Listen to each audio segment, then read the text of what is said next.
बाद औज़ु बिल्लाहि मिनश शैतानिर रजीम बिस्मिल्लाहिर रहमानिर रहीम। हम अल्लाह पाक की पनाह मांगते हैं शैतान मरदूस से और हर तरीके की नफ्स की शरारत से जो हमारे अंदर है और तमाम इंसानों के अंदर है। उन शरारतों से अल्लाह पाक की पनाह मांगते हैं और शुरू करते हैं पाक परवरदिगार अल्लाह ताला के नाम से जो बड़ा मेहरबान और रहम करने वाला है। We begin with his blessed name and we praise him and we glorify him as he ought to be praised and glorified, and we pray for peace on all the noble messengers, particularly last of them Nabi sallallahu alaihi wasallam. This is the dua which we make for all the prophets, that may Allah accept our deeds and grant us such energy we could walk on the right pathway, so we could please to Allah subhanahu wa ta'ala and he will choose us from the righteous people, right? Those who were shuhada, prophets, awliya Allah, wali Allah, and those all included of man and woman. चलिए शुरू करते हैं। आज जो है हम 79 आयत शुरू करने जा रहे हैं सूरह बकरा की। लास्ट लेक्चर में हम जो है 78 आयत कंप्लीट किए थे। तो हम देख रहे हैं यहाँ पर हम देख सकते हैं ये जो है रोमन ट्रांसलिटेरियन है अरबिक का। वमिन हम उम्मियुन्ना ला या लमुन्नुल किताबा इला अमानिया व इन हुम इल्ला यज़ुन्नुन। So this is the recitation of this Arabic आया। So ये है recitation, लेकिन स्टडी ऑफ द कुरान हम किसे कहते हैं ये हम अक्सर ये अभी तक की क्लास में हमें पूरा क्लियर हो चुका है। जब हम किसी अरबी आयत को एज इट इज़ जो है रिसाइट करते हैं तो हम उसे पढ़ते हैं, लेकिन इसको स्टडी नहीं कहा जाएगा। स्टडी उसे तब कहा जाएगा जब उसके मायने पर गौर किया जाए। लेकिन अरब वालों के लिए मीनिंग पढ़ने की ज़रूरत नहीं है क्योंकि उनका मादर ज़ुबान ही अरबी है, तो उन्हें डायरेक्टली समझ में आएगा। लेकिन उसके लिए भी उनको गौर करना पड़ेगा। गौर करना बहुत ज़रूरी है। यानी अगर आप देखें आज हम कोई भी कॉमन जो मदर टंग होता है लोग बच्चों से बोलते हैं या बड़ों से जब ज़ुबान के ज़रिए बात की जाती है तो आप देखते हो कि बहुत थोड़े लोग होते हैं जो गौर करते हैं। गौर करना ज़रूरी है, फ़िक्र करना ज़रूरी है कि वो किस तरफ हमें इशारा कर रहा है और क्यों ना गौर किया जाए। इतने अजीम और शान के कलाम की तरफ हम गौर कर रहे हैं जिसने हमें पैदा किया और हमारे माँ बाप को पैदा किया और उन्हें खिलाया पिलाया और हमें खिलाया पिलाया, उन्हें नियामतों से नवाजा, हमें नवाज रहा है, हमारे बच्चों को नवाजेगा। क्यों ना हम उसकी जो है सच्ची तारीफ़ करें। तो अल्लाह की बात सुनना और अल्लाह की नाफरमानी से बचने वाला इंसान औरत हो या मर्द हो वही सही मायने में अल्लाह का शुक्रगुजार है। ज़रा बैकग्राउंड नॉइस क्विट करिएगा बेबी बहन। राइट, चलिए 79 आए।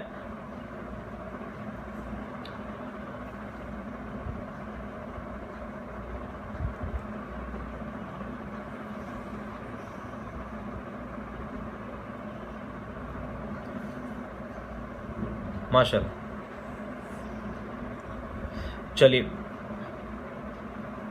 तो हम शुरू करें। Thank you so much. हाँ बराबर जानो, आप करेक्ट हैं। 79 है, बड़ी खराबी होगी उनकी जो अपने हाथों से तौरात को अदल बदल कर लिखते हैं फिर कहते हैं कि ये अल्लाह की तरफ से।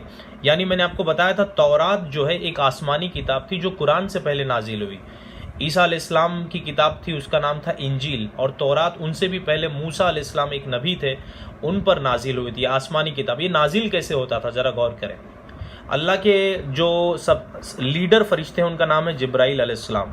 तो अल्लाह ताला उनको जो है अपने इल्म से कुछ उन्हें सिखाता था। तो वो जो जिब्राइल अलैहिस्सलाम जो लीडर फरिश्ते हैं वो सारे अंबिया से मिल चुके हैं।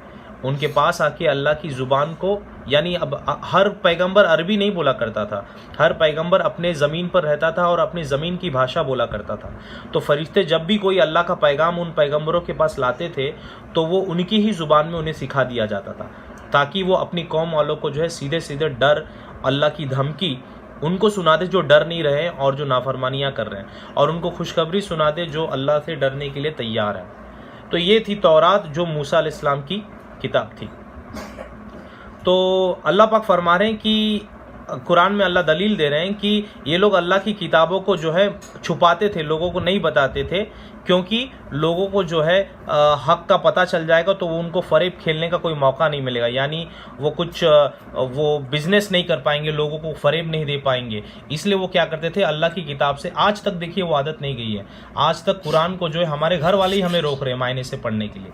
तो बहुत ज़रूरी है, अगर आप इस दुनिया के फरेब को, धोखा है, अल्लाह कुरान में खुद कह रहा है कि ये दुनिया धोखा और तमाशा और चाल, मतलब यहाँ पर सिर्फ जो है धोखा है, तो इस धोखे में वही पास हो पाएगा जो अपने आप को धोखा ना दे, यानी अपने ख्वाहिश पे चलेगा इंसान तो अपने आप को धोखा देगा, और खुदा की ख्वाहिश पे जो चलेगा तो इस दुनिया के धोखे से वाकिफ हो जाएगा और वो बच जाएगा। ये है मिसाल। तो उन बड़े लोगों ने जो है इन किताबों में बदलाव करना और लिखना ये सब किया, लेकिन अल्लाह इन तमाम ढील देने के बाद इन इंसानों ने ऐसा करके दिखाया, तो अल्लाह ने अब कहा है कि अब ये कुरान जो अजीम व शान किताब है, जो लास्ट किताब है, इस किताब में ना बाएं से ना दाएं से ना ऊपर से ना नीचे से कहीं से भी झूठ दाखिल होने का कोई चांस नहीं है, क्योंकि अल्लाह ने वादा किया है कि अब मैं इस किताब की हिफाजत तुम्हारा रब करेगा।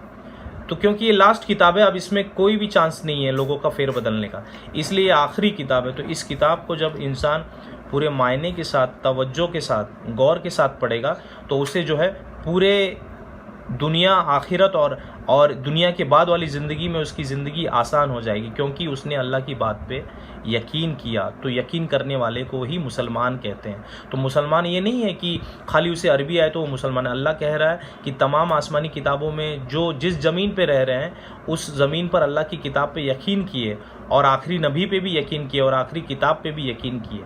तो अल्लाह ताला ऐसे लोगों को जो है बख्शने वाला, और ऐसे लोगों को ही अल्लाह मुसलमान कह रहा है, भले ही वो रशिया बोलते हो, चाइनीज़ बोलते हो, कोई भी ज़ुबान बोलते हो।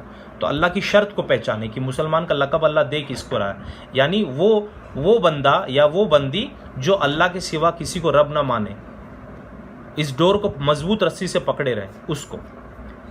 अब यहाँ देखिए, इस ज़रिए से थोड़ी नकदी वसूल कर लेते हैं, मतलब अल्लाह की बात को छुपा के दुनिया से उनको थोड़ा फ़ायदा ज़रूर हो जाता है। सो बड़ी खराबी होगी उनको जो इस तरह वसूल करते हैं। देखिए गौर करें, थोड़ी नकदी वसूल कर लेते हैं तो बड़ी खराबी होगी उनको जो इस तरह की वसूल करते हैं, यानी पैसों के लिए, पैसा आएगा बोल के अल्लाह की बात को छुपा के लोगों का माल हजम कर लेते हैं। तो अल्लाह वहाँ डर सुना रहा है कि ऐसे लोगों को, अगर जिसने किसी का नाहक एक छोटा ज़मीन भी किसी का हक मारा है ना, तो अल्लाह कह रहे हैं उसका 7 गुना करके उतने ज़मीन के अंदर उसे धंसाया जाएगा। याद रखिए, ये सब के लिए, ऐसा नहीं किसी एक को बोल रहे हैं अल्लाह, तमाम इंसानों को अल्लाह ने पैदा किया, वो पूरा हक रखता है डांटने का, क्योंकि अपने आप को ही नहीं पैदा किया तो क्यों नहीं डांटेगा हमारा रब हमें। अल्लाह ये कह रहा है कि तुमने दिया क्या है तुम्हारे रब को, सब तो तुम्हारा ही रब दे रहा है। तो तुम्हें चाहिए कि तुम जो है समझदारी से फरमाबरदार बन जाओ घबराते हुए, और उसमें तुम्हारा ही फ़ायदा। तो जब एक शख्स को समझ में आता है ना, तो फिर वो अपने ख़ानदान के लिए तड़पता है, अपने बहन भाइयों के लिए कि इन लोग भी समझ जाए, सिर्फ वो कोशिश कर सकता है। बाकी ईमान लाना, यकीन लाना वो उनका काम है, क्योंकि वो खुद अपना पेपर लिख रहे हैं। किसी के पेपर में तो हम जाके आंसर लिखते नहीं हैं, लेकिन गाइड कर देते हैं, बिल्कुल वैसे ही। तो यहूद ने कहा कि हमें दोज़ख की आग हरगिज़ नहीं छुएगी मगर चंद रोज़ गिनती के। तो अल्लाह ताला इतना घबराने के बाद, जो यहूद थी, ये कौम थी बनी इसराइल, याद है मैंने बोला था इसराइल मतलब एक नबी हैं जिनका नाम था याकूब अलैहिस्सलाम भी बोला जाता है उन्हें। तो उनके बच्चों के बच्चे जो है यहूद कब बने, जब मूसा अलैहिस्सलाम ने वो फ़िरौन से जो है अल्लाह ताला ने निजात दिलाई, और उस समुंदर क्रॉस करके जब आए, समुंदर रास्ता फाड़ दिया अल्लाह के हुक्म से, और फ़िरौन की सेना को गर्क कर दिया गया, और बनी इसराइल जो यहूद थी वो बच गई। तो अब अल्लाह का शुक्रिया अदा मनाने के बजाय देखो ये क्या कह रहे हैं, हमें दोज़ख की आग हरगिज़ नहीं छुएगी मगर चंद रोज़। मतलब घमंड में आके ये लोग उल्टे काम करके भी ये लोग घबरा नहीं रहे कि अरे कुछ नहीं होगा हमारा, थोड़ी कुछ होने वाला है। तो अल्लाह देखिए क्या कह रहा है, आप कह दीजिए, अभी नबी को कह रहा है अल्लाह, क्या कह रहा है, आप कह दीजिए कि क्या तुमने अल्लाह से कोई अहद ले लिया है, यानी अल्लाह नबी को कह रहा है, इन लोगों से पूछिए कि अल्लाह से तुमने प्रॉमिस लिया है जिसके खिलाफ अल्लाह हरगिज़ नहीं करेगा, अपनी मन की बातें कहते हो। अल्लाह ये बोल रहा है नबी को कि इनसे कह दीजिए, ये अल्लाह की ज़िम्मे ऐसी बात कहते हैं जिसको तुम नहीं जानते, यानी अल्लाह की आयतों से जो है फेरते हैं, अल्लाह की आयत से बिल्कुल ये लोग नहीं कह रहे हैं।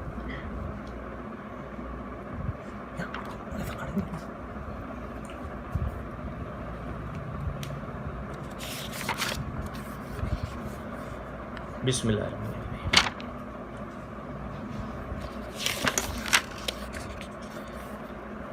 स्लो, सभी को दिख रहा है ना बहन?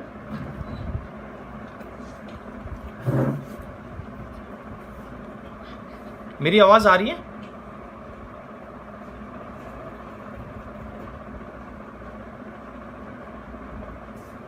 हेलो, प्लीज रिप्लाई दीजिए, मेरी आवाज आ रही है? जी शुक्रिया बहन, शुक्रिया शुक्रिया। तो अब मैं बता रहा था कि अल्लाह ताला यहाँ पर, जी, तो अल्लाह ताला यहाँ पर है कह रहे हैं, या अल्लाह के जिम्मे है ऐसी बात कहते हो जिसको तुम नहीं जानते। यानी अल्लाह ये कह रहा है कि अपने मन से कहीं भी ये बात कह रहे हैं और अल्लाह ताला के नाखुशी, जहाँ पे अल्लाह नाराज़ हो रहा है, उस बात से जो है ये लोग सुधर नहीं रहे हैं, वही काम कर रहे हैं, तो इनकी खराबी है। तो 81 आयत में देखिए अल्लाह क्या कह रहा है, क्यों नहीं जो कसदन बुरी बात करता रहे, यानी बुरी बात करता रहे और उसको उसी के खता इस तरह से घेर ले कि उसकी नेकी का असर तक ना रहे, यानी इतना बुरा हो जाए कि उसे खुद भी बुरे को बुरा ना समझे हो, तो ऐसे लोगों को दोजक ही है और हमेशा दोजक में ही रहेंगे। यानी अल्लाह अगर ये कह रहा है मिसाल के तौर पे कि औरतों को जो है पर्दा करना चाहिए गैर महरमों से, लेकिन अपने शौहर की वो लिबास है, यानी वो उनका कपड़ा है। अल्लाह ताला इतना इज्जत दिया औरत और आदमी को कि एक दूसरे को जो है, तुम लोग एक दूसरे के इतने करीब हो कि तुम लोग लिबास हो एक दूसरे को। तो लिबास का काम क्या होता है? एक दूसरे को ढाकने का काम होता है। लेकिन क्या हो रहा है आज के माशरे में कि निकाह के बाद भी जो है,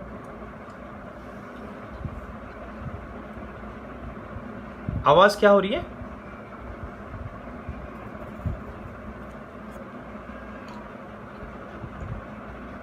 आवाज आ रही है क्लियर आपको?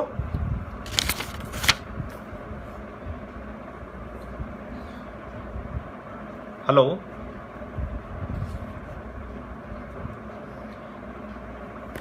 अच्छा, मैं वही पूछ रहा था, जानू जिस हिसाब से बोल रहे थे कि कुछ क्लियर नहीं आ रही, इसलिए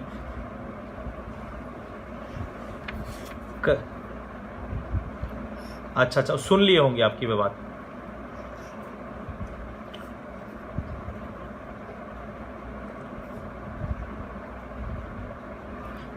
चलिए बिस्मिल्लाहिर्रहमानिर्रहीम। तो अल्लाह पाक क्या कह रहे हैं कि जिन लोग ने बुरी बातें कही, यानी अभी अल्लाह कह रहा है कि भाई पर्दा करना अच्छा है, लेकिन दुनिया वाले क्या कह रहे हैं, अरे इसमें कुछ नहीं, नजर सीधी रखो।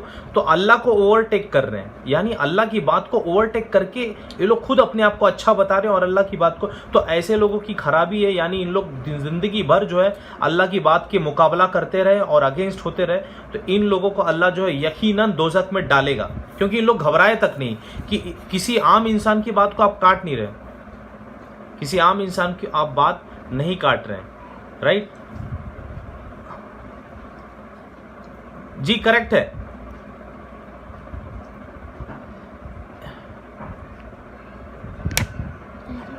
आप बहन, आप है ना मैसेज करिए, टेक्स्ट करिए उनको, आप मैसेज कर दीजिए ताकि उनको पता चले। ओके, डन, ओके, ठीक। 82 आयत अब देखते हैं। और जो लोग अल्लाह और उसके रसूल पर ईमान लाए, और जो लोग अल्लाह और उसके रसूल पर ईमान लाए, ईमान का मतलब यकीन,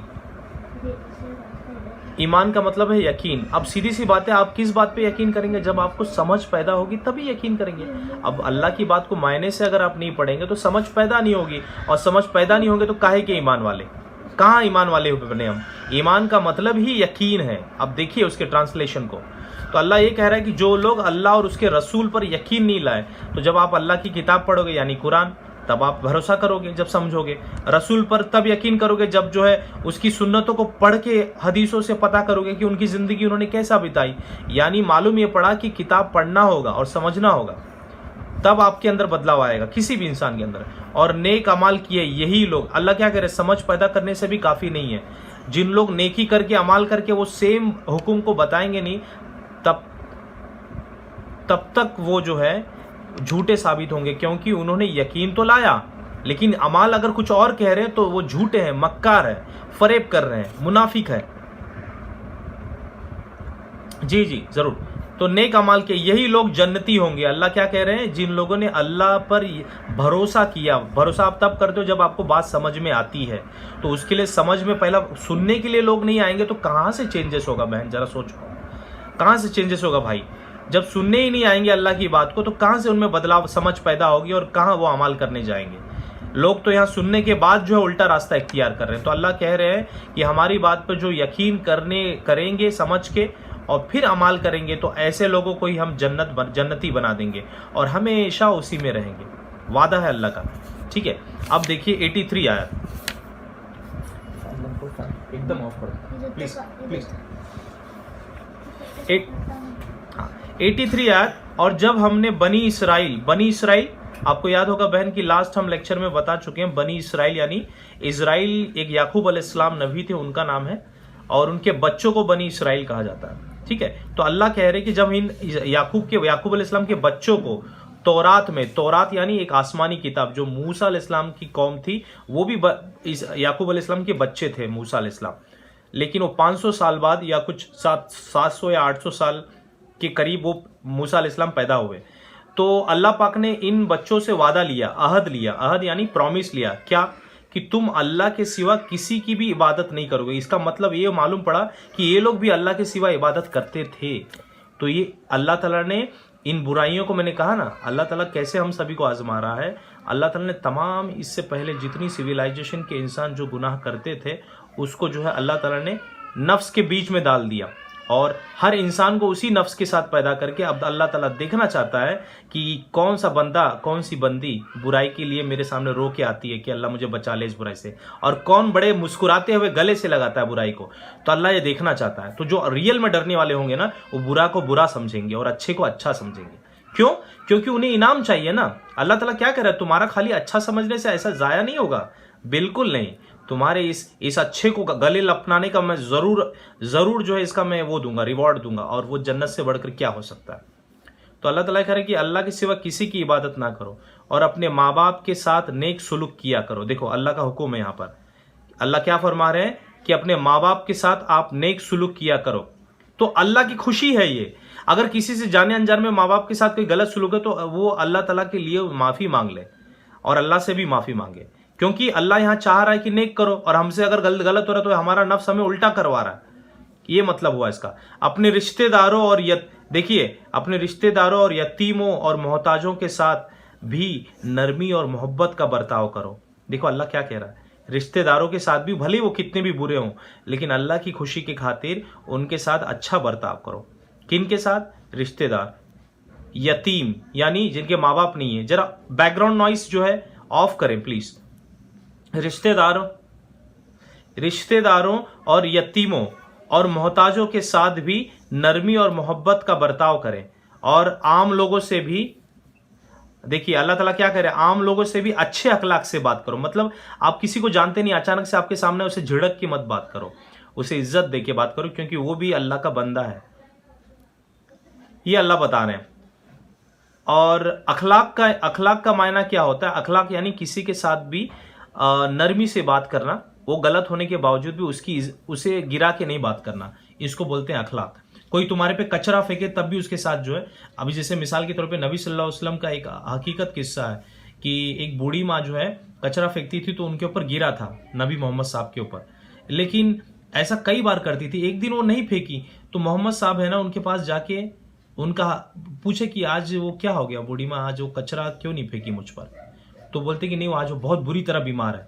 तो मोहम्मद साहब कचरा फेंकी बोल के, नॉर्मल आदमी क्या करेगा, अरे मेरे पे ये तो मैं इससे क्यों मिलने जाऊं, इसने मेरा हमेशा जो है डिसरिस्पेक्ट किया।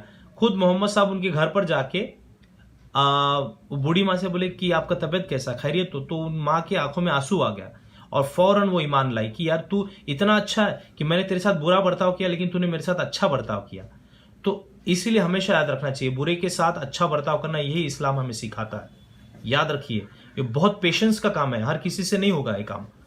बहुत पेशेंस, सब्र चाहिए आपको।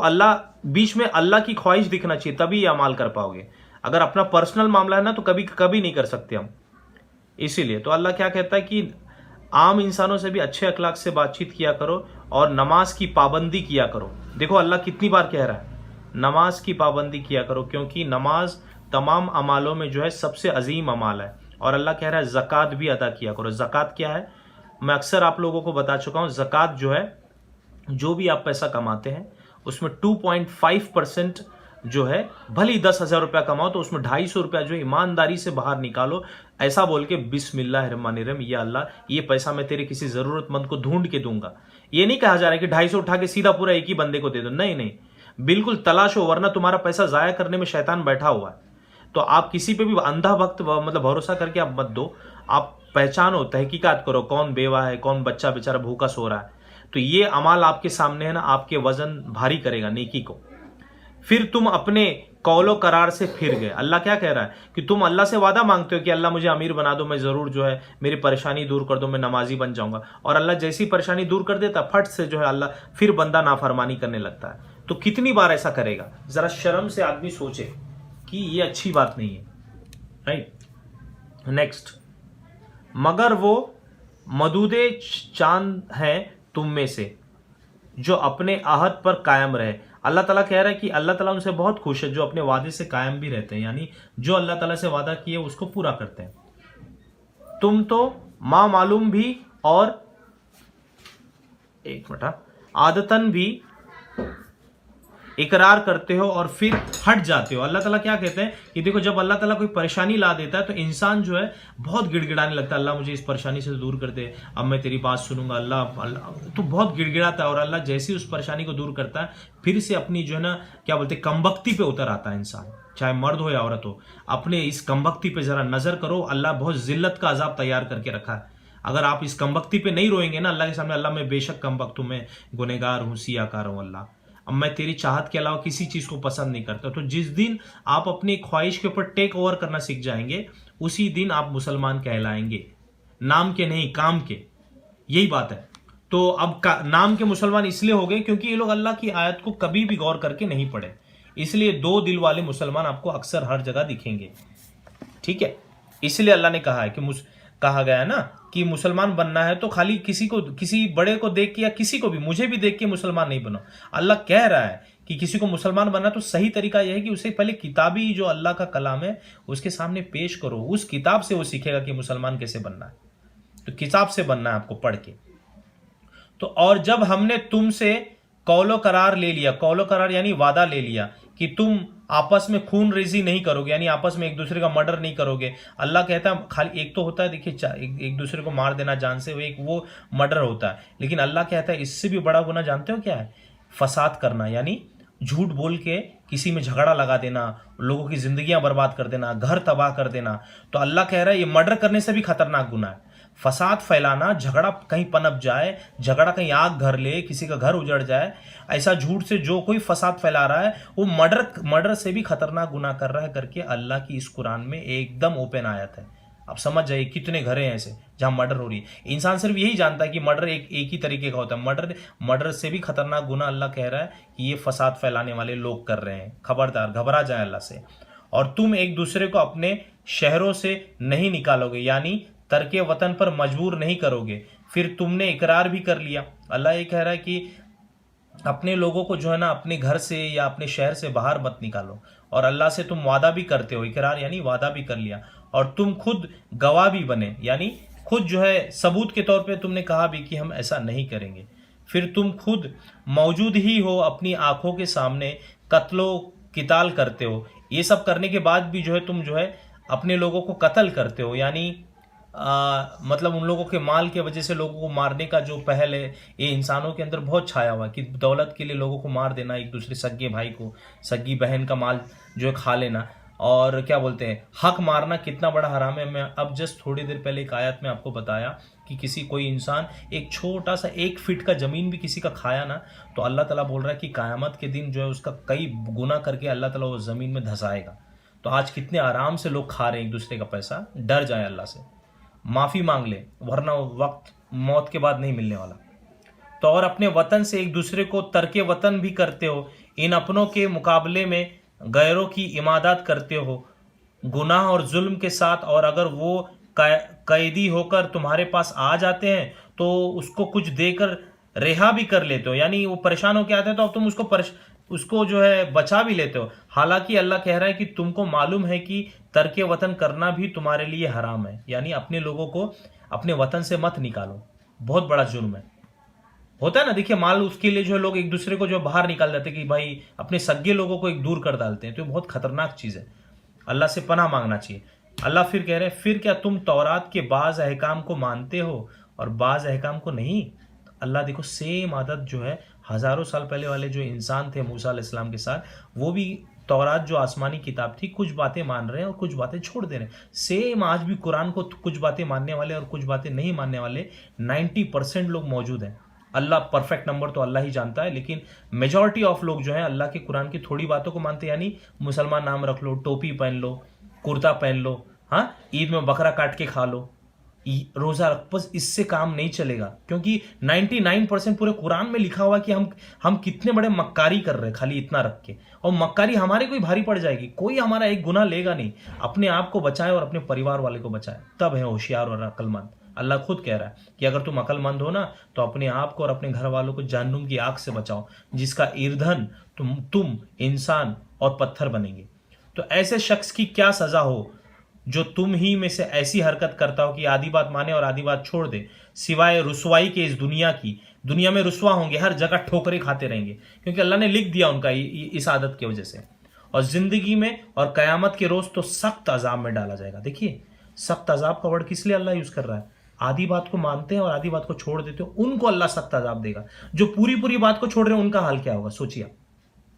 और अल्लाह तुम्हारे अमाल से बेखबर नहीं है, यानी तुम ऐसा सोचना भी नहीं कि तुम जो कर रहे हो अल्लाह को पता ही नहीं है।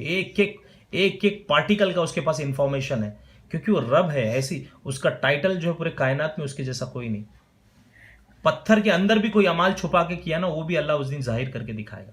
अल्लाह बोल रहा है कि तुमको इतना डाउट हो रहा है, नहीं कर सकता, तो तुम खुद देख लो ना, तुम्हारे बाप दादाओं के पास जो है कौन सी नियामतें थी, फोन कहाँ था उनके पास। आज हमारे पास देखिए ऐसी नियामत है कि हम 10 साल पहले का रिकॉर्डिंग आज फिर से देख सकते हैं, है कि नहीं? आज हमारे हाथ में ऐसा एक्सेस दे दिया, तो वो हमारे को पैदा करने वाले के पास ऐसा एक्सेस होगा कि नहीं होगा? हमारे से ज्यादा पावरफुल होगा। और उस दिन शर्मिंदा होंगे इंसान। क्या फायदा आज शर्मिंदा हो जाए और आज समझौता कर ले, ताकि अल्लाह उस दिन हमें जिल्लत ना दे उन सभी लोगों के बीच में, हमारे ऊपर पर्दा डाल देगा। अल्लाह कहता है कि जो हमसे माफी मांग लेता ना, उस दिन कोई मजाल है किसी की कि मैं जिसको माफ कर दूं, कोई मुझसे आके पूछे इसको क्यों माफ किया? मजाल है, क्योंकि वो रब है। वो किसी को माफ कर दे तो कोई सवाल करने वाला नहीं, वो किसी को सजा दे दे तो कोई पूछने वाला नहीं कि क्यों सजा दे रहा है। वो सबसे पूछेगा क्यों किया तूने, उससे कोई नहीं पूछेगा तूने क्यों किया। ये अल्लाह कुरान में कहा, तुम्हारा रब जो करता है उसकी कोई पूछ नहीं है, लेकिन तुम जो करते हो उसकी पूछ जरूर होगी कि तुमने क्या किया। तो ये बात है। बिस्मिल्लाहिर्रहमानिर्रहीम 86 आयत। ये वो लोग हैं कि उन्होंने दुनिया की जिंदगी को लज्जत, वो इशरात को आखिरत के बदले में खरीद लिया। मतलब क्या कह रहे मालूम है? आखिरत के बदले दुनिया की बड़ी बड़ी लज्जतों को इन्होंने खरीद लिया और आखिरत को बेच दिया। ऐसे लोगों की शामत है। सो ना तो उनकी सजा में कोई कमी की जाएगी और ना उनकी कोई मदद की जाएगी। उस दिन चिल्लाएंगे, अल्लाह कहेंगे कि नहीं नहीं नहीं, तुम मेरी पुकार को नजरअंदाज करते थे ना, कल उस दिन जब अजाब सहेंगे तो अपने अब जी बोलिए जी। आखिरत ना, जी जी जरूर जरूर, बहुत बहुत शुक्रिया कि आपने सवाल किया। आखिरत का मायना यह है भाई कि फर्स्ट ऑफ ऑल अल्लाह ताला कह रहे हैं कि एक तो है कि तमाम जितने मखलूक हैं, अभी इस वक्त इंसानी बात करें तो ये दुनियावी जिंदगी है। तो दुनिया में जो भी अमल कर रहे हैं, मिसाल के तौर पे हम ले लेते हैं हिटलर एक इंसान था जिसने कई लोगों का बेवजह खून बहाया, ठीक है, कोई बात। अब अगर जिंदा अगर इंसान किसी गवर्नमेंट के हाथ में लगता तो क्या करते, ज्यादा से ज्यादा उसको एक फांसी पे चढ़ा देते और वो मर जाता। लेकिन उसने लाखों लोगों को मारा ना, तो इंसाफ कहां हुआ? लाखों लोगों को जो दर्द हुआ उसको एक ही दर्द हुआ। तो वो इसीलिए अल्लाह ने आखिरत रखा है कि उसको 1000 लोगों के जैसा मारेगा अल्लाह। इसलिए अल्लाह कह रहा है कि ये ताकत तो सिर्फ अल्लाह के ही पास है कि 1000 बार उसको जिंदा करेगा, 1000 बार मारेगा उसको और कभी ना मरने वाली आग में डालेगा। इसी को कहते हैं आखिरत। वहां बुरे लोगों को बुरी सजा मिलने वाली है। और सबसे बड़ा बुरा काम अल्लाह के साथ जो है शिर्क करना। ऐसा है जैसे कि आप मान लीजिए किसी मालिक है किसी प्रॉपर्टी के, ठीक है, और अचानक से आपकी दिल हुआ तो आपने कितना भी कुछ दे दिया, वो आपका अमाल है, आपका लुकआउट है।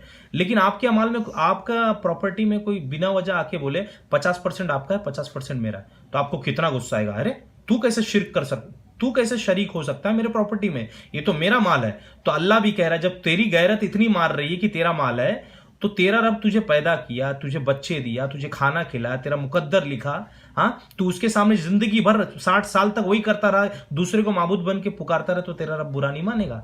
हाँ, तेरे रब ने तो 1 सेकंड में पकड़ता तो सबके सब मारे जाते तुम्हारे दुनिया के अंदर, लेकिन तुम्हारे रब ने इतना ढील दे के रखा था कि तू इंसान है, तुझे जानवर नहीं बना, तुझे समझने की तौफीक दी थी, क्यों नहीं समझा? हाँ, अभी इंसान कहेगा आज के दौर का, अरे मुझे समझ में नहीं आया, बिना समझ में आई तो इंजीनियर, डॉक्टर, बड़े बड़े साइंटिस्ट कहां से कहां पहुंच जा रहा है। अब तुझे क्या नहीं समझ में आया ये बता जरा। बेकार होगी इंसान की हुज्जत उस दिन, कोई फायदा नहीं होगा। तो आखिरत का मायना यह है कि उस दिन बुरे लोग जो होंगे, सबसे बड़े जो बुरे हैं, उन्होंने अल्लाह की ख्वाहिश को अच्छा नहीं समझा। वही लोग अल्लाह के अलावा दूसरों को माबूद बनाते हैं। एक तो जाहिरी तौर से जिसको मूर्ति पूजा कहते हैं, और दूसरा अपने अंदर जो ख्वाहिश है उसको अच्छा समझ रहे हैं। ये मुसलमानों को भी नहीं छोड़ रहा अल्लाह कह रहा है वो बेशक मूर्ति पूजा करने वाले सबसे बड़े काफिर है, लेकिन उसके नीचे जो काफिर हैं वो जिंदगी भर अपनी ख्वाहिशों को हिसाब से, हर अमाल अपनी ख्वाहिश के हिसाब से करते हैं और बोलते हैं अल्लाह हमें बचा, अल्लाह हमारे तकलीफें दूर कर। कहां से? तुम्हारे को तकलीफ इसलिए थोड़ा थोड़ा दे रहा है वो, ताकि तुम जो है सीधे तरीके से उसके रास्ते पर लौट आओ और ताकि तुम्हें वो अपना बना ले हमेशा के लिए। लेकिन इंसान कितना जाहिल है कि अपने रब को पहचानता नहीं। अल्लाह कहता है जमीन से जो खाना निकलता है क्या तुम्हारे हाथों ने पैदा किया? क्या देखते नहीं दुनिया में कि कहीं कहीं पर जो देखो कितना भी कुछ हो, सर फोड़ ले लेकिन अनाज नहीं निकलेगा। होता है कि नहीं होता? पानी नहीं आता तो कैसे मायूस हो जाते हैं, अल्लाह पानी बरसा, अल्लाह पानी बरसा। कितनी तब तुम्हारे अल्लाह यही कहता, जब जैसे ही मैं इन्हें जो नियामत का मजा चखा दो ना, फौरन फिर से जो है नाफरमानी पे उतर आते हैं। अल्लाह के लिए 1 सेकंड नहीं लगेगा इनको कुचलने के लिए। अल्लाह कुरान में नबी को क्या कह रहे मालूम है? अगर मेरी रहमत नहीं होती ना तो तुम लोगों के गलतियों पे पकड़ने आता ना, तुम लोगों में से चंद लोगों को छोड़ के सब के सब अल्लाह मार डालता उनको। अल्लाह ताला के लिए क्या मालूम, एक इंसान को पैदा करना और पूरी कायनात को पैदा करना एक बराबर है। अल्लाह ताला के लिए अंधेरा और दिन एक बराबर है। यानी अंधेरी रात में अगर कोई चूंटी चल रही है तो उसके कदम की आहट और उसके कदम का एक एक मूवमेंट अल्लाह को सुनाई देता है। अल्लाह वो जाता है, उससे कोई भी चीज छुपी नहीं है। और जितने ब्रह्मांड में, जितने गैलेक्सी में जो भी चीज आप देख रहे हैं वो सब उसकी मखलूक है। जरा इससे देखिए ना, जो सूरज है भाई, उस सूरज का डायमीटर इतना बड़ा है कि इट कैन इंक्लूड 1 लाख और more than that earth inside the diameter of that sun. तो इतना बड़ा सन उसके सामने सजदा करता है। कुरान में अल्लाह कहता है कि मैं अगर हुक्म ना दूं तो उगेगा ही नहीं। तो इतना बड़ा सन उससे घबराता है और उसकी तस्बीह करता रहता है। तस्बीह यानी तारीफ करता रहता है, या अल्लाह ये तो नूर तेरा है, तूने मुझे दिया, मेरी क्या औकात है। हाँ, तो ऐसा सन, उसके अंदर अर्थ इतने सारे समा जाते हैं। उस अर्थ के अंदर हम छोटे मोटे सिटियों में, हैदराबाद, नागपुर, ये सब जगह, और उसमें हम मच्छर से भी पता नहीं क्या साइज है हमारा। ऐसे लोग जब अकड़ेंगे तो हमारा क्या बनेगा, जरा सोचिए ठंडे दिमाग से। तो आखिरत का मायना यही है कि मरने के बाद की जिंदगी को आखिरत कहते हैं। और अल्लाह कहता है कि तुम पैदा अपने एक्सीडेंटली पैदा नहीं हुए, तुम्हारे अल्लाह ने प्लानिंग के तहत तुम्हें पैदा किया। और अल्लाह की कोई पैदा की हुई चीज बेकार नहीं है, हर चीज के पीछे एक रीजन है। अल्लाह ये कहता है कि दुनिया में तुम ये जो गंदे चीजें देखते हो, जैसे पेन है, तकलीफ है, पीप है, जो भी गंदे चीजें, नापाक चीजें, पैखाना, जो भी कुछ है, अल्लाह कह रहा है अल्लाह ने इसको भी बनाया एक रीजन के तहत, ताकि तुम्हें समझाने के लिए कि तुम्हारी औकात इसी में रहने की थी, लेकिन तुम्हें अल्लाह ताला ने पाक पाक चीजें खिलाई। देखो, गौर करो सुअर की तरफ, उसे मैंने क्या खिलाया। तो अल्लाह ये कह रहा है कि जो कोई मेरा शुक्रिया अदा नहीं करेगा ना, तो जहन्नुम में बहुत बुरी बुरी चीजें खिलाने वाला है अल्लाह। जिन्होंने अल्लाह की आयत पे ईमान नहीं लाया, मजे कर ले 4 दिन की जिंदगी, अल्लाह की कसम उस दिन रोएंगे खून के आंसू। और वहां का जो दरोगा है ना जहन्नुम का, उसका नाम है मालिक। उससे पुकार के कहेंगे अरे अल्लाह तू अपने रब से दरखास्त कर, हम लोग को जान ले हम कोई बर्दाश्त नहीं हो रहा। बोलेगा चुप करो, बकवास बंद करो तुम लोग। तुम्हारे सामने हमारे फरिश्ते और अल्लाह के नेक बंदे आते थे समझाने, और तुमको उस समय मजाक सूखती थी। हाँ, तब कहां गए तुम्हारे होश? मुंह बंद करके सहते रहो तुम लोग। अजाब दिन ब दिन बढ़ाया जाएगा। इतना खतरनाक सजा है भाई, अल्लाह की कसम खा के बोल रहा हूं मैं, इतना खतरनाक सजा। अल्लाह ताला हमें जो कहने सुनने से ज्यादा उसका डर बैठा है सबसे पहले। तो आखिरत की अल्लाह डरा इसलिए रहा है ताकि कहीं कहीं अजाब में गिरफ्त ना हो जाए मेरे बंदे, क्योंकि उसका डर काबिल तारीफ है। पूरी कायनात डर रही है तो फिर हमारी औकात, हमें कितना डरना चाहिए, जरा सोचो ना। मैं सन का एक मिसाल दिया, ऐसे ना जाने कितने स्टार्स एक ब्रह्मांड के नीचे हैं, अनगिनत स्टार्स। कुरान में एक जगह अल्लाह कह रहा है कि एक शेरा नाम का तारा हमने बनाया, वो इतना बड़ा है, अभी रिसेंटली नासा ने रिसर्च किया है कि वो 700 ईयर्स में उसकी ऑर्बिट्स कंप्लीट होती है। अर्थ जो है 24 आवर्स में एक रोटेशन कंप्लीट करता है।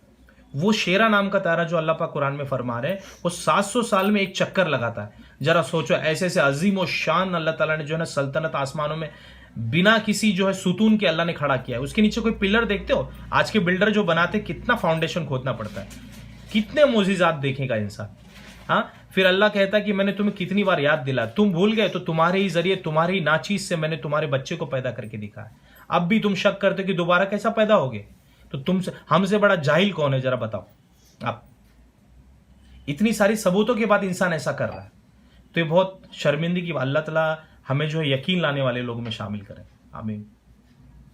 तो ये है, जिंदगी की लज्जत और इशरत को आखिरत के बदले में खरीद लिया है, यानी इनको बड़ा दुनिया का मजा आ रहा है। तो यही इनके लिए खतरनाक। अल्लाह ताला कहता है जो मेरी आयतों को झुटलाता है ना, मैं उनको शैतान उनके दोस्त बना डालता हूँ, और वो उनको है ना बड़े बड़े अच्छे से फरेब देते हैं, उनको उनके उल्टे काम है ना उनको सीधे करके दिखाते हैं, तो उनके बड़े अच्छे लगते हैं। लेकिन अल्लाह की कसम, जब आप अल्लाह की आयत पढ़ोगे ना तो रोगे अपने भाई बहनों को ऐसा काम करते हुए देख के कि अरे इनका क्या बनेगा। बेहतर है कि हम सबसे अव्वल जो है यकीन लाने वाले बन जाए, और एक मतलब आखिरी सांस लड़ा दे अपने लोगों को बुलाने के लिए, ताकि कोई हुज्जत ना बाकी रहे। कल हमारा कॉलर ना पकड़े हमारे भाई बहन, यकीन मानिए वो पकड़ेंगे, गारंटी 100%। अगर आपने जिसके सामने उनको खुश करने के लिए जो बातें बोली है ना, और कल आपका कॉलर पड़ेगा, अल्लाह ये मेरे को कुछ नहीं बोला था, मैं इसके सामने मूर्ति पूजा करी थी, ये भी आके बैठ के घंटी बजाया और टीका लगाया, तो इसलिए मेरे को सही लग रहा था, तो उसके भी गुनाह अल्लाह बोल रहा है कि इसके ऊपर डाल दूंगा। तब याद करेगा कि किसके लिए जीना था और मैं किसके लिए जी के आई अल्लाह। तो इसलिए कहते हैं ना, ये दुआ है कि अल्लाह मेरा जीना और मरना सब कुछ तेरे लिए, क्योंकि तेरे पास ही लौटना है। उसके बन जाओ मेरे भाई बहन, उसके बन जाओ। सोना तो उनकी सजा में कोई कमी की जाएगी और ना उनकी कोई मदद की जाएगी। अल्लाह की बात, अल्लाह की कसम, जमीनों आसमान जो है ना, बिल्कुल ऐसा समझ लीजिए कि हम जैसा एक दूसरे से बात कर रहे हैं ना, वह उससे भी बढ़कर यकीन करने लायक है बहन। जमीन और आसमान उसकी बात कभी ठस से मस नहीं होती।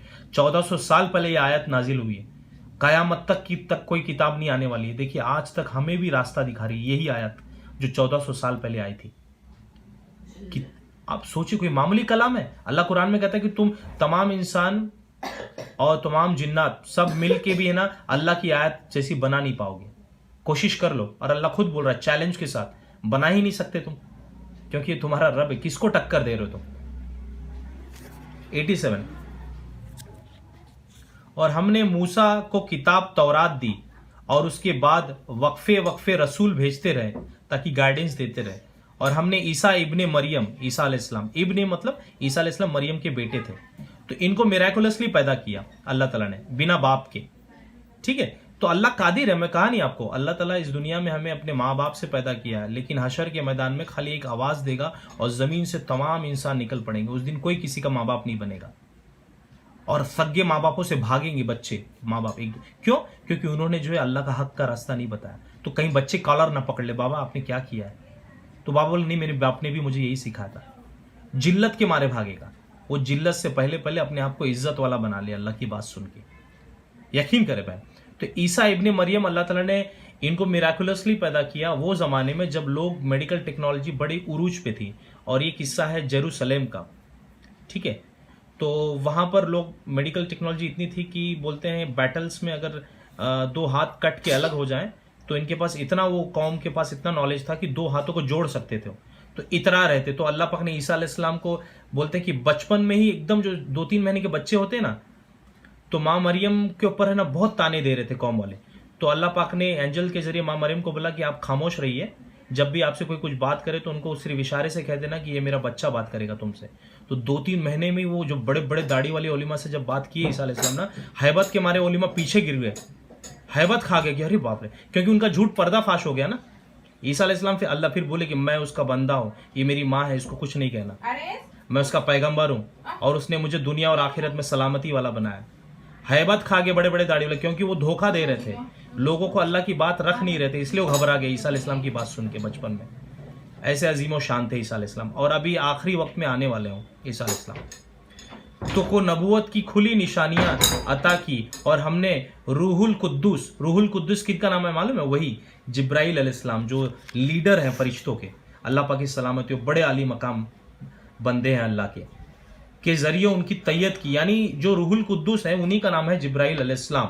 तो जिब्राइल अलैहिस्सलाम एक तमाम पैगंबरों से मिल चुके हैं, उनके बचपन से उनकी हिफाजत कर रहे हैं अल्लाह के हुक्म से, उन्हें सिखाते रहे अल्लाह की आयतें।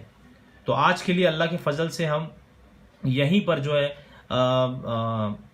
अल्लाह के फजल से हमें अल्लाह इजाज़त दे कि यहीं पर हम रोकते हैं, और आगे हम दूसरी इंशाल्लाह अगले दिन जो है इसे कंटिन्यू करेंगे। और अल्लाह ताला हमें कहने सुनने से ज़्यादा अमल करने की तौफीक अता फरमाए, और अल्लाह ताला हमें हमारे माँ बाप पर रहमत अता फरमाए, और अल्लाह के फजल से उन्होंने हमारे बचपन में हम पे बड़ी मोहब्बत से हमें पाला है, और उनकी गलतियाँ अल्लाह अपनी रहमत से जो है दूर कर दे और उन्हें नेकियों में तब्दील कर दे, और अल्लाह ताला हमें तौफीक दे कि हम उसकी शुक्रगुजारी कर सकें, और अल्लाह ताला हमें तौफीक दे कि ऐसे अमाल कर सकें जिससे या अल्लाह सिर्फ तू खुश होता है, सिर्फ तू खुश होता है, और हमें साबित कदम रखे अल्लाह नमाजों में और कुर्बानियों में, और अल्लाह ताला हमें अपनी महबूब चीज़ें तेरी राह में कुर्बान करने की तौफीक अता फरमा, हमें हिम्मत दे, कुव्वत अता फरमा। आमीन।